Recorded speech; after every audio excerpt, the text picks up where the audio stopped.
तव विलोकनात् कृष्णा गोपिका जनाः प्रमदसङ्कुलाः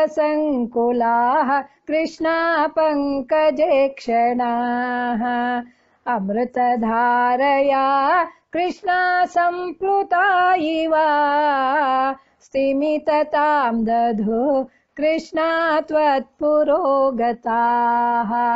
तदनु काचन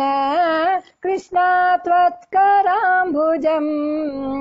सपदि गृह्णति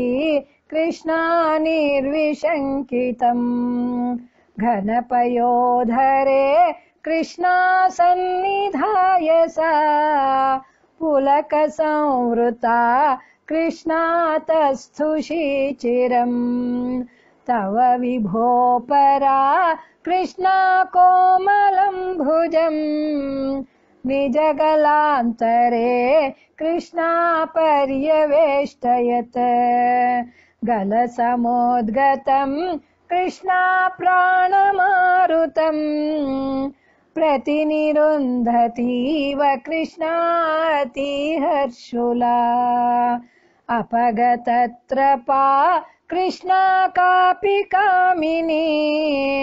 तव मुखाम्बुजात् कृष्णा पूगचर्वितम् प्रतिगृह्यत कृष्णा वक्त्रपङ्कजे निदधति गता कृष्णा पूर्णकामताम् विकरुणो वने कृष्णा संविहाय माम् अपगतोऽसि का कृष्णा त्वामिह स्पृशे इति सरोषया कृष्णा तावदेकया सजललोचनम्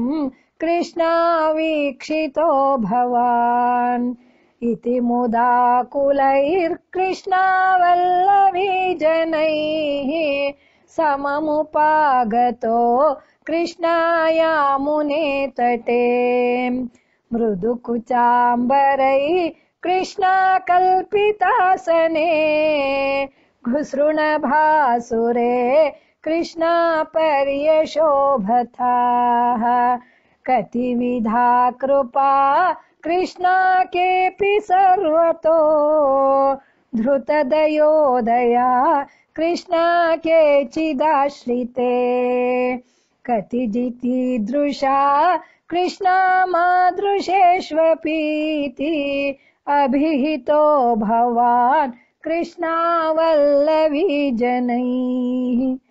अयि कुमारिका राधेनैव शङ्क्यताम्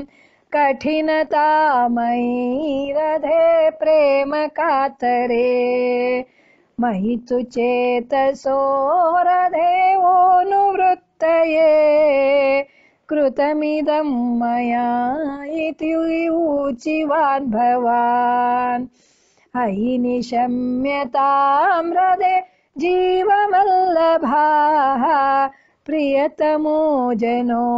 राधेने दृशो मम तदिह रम्यतां राधे रम्ययामिनीषु अनुपरोधमिति राधे आलपो विभो इति गिराधिकम् कृष्णामोदमेदुरैः व्रजवधूजनैः कृष्णा साकमारमन्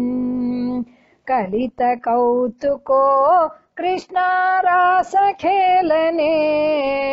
गुरुपुरीपते कृष्णा पाहि मां गदात् कृष्णा पाहि मां गदात् कृष्णा पाहि मां गदात् श्रीहरये नमः श्रीहरये नमः श्रीहरये नमः गोपिका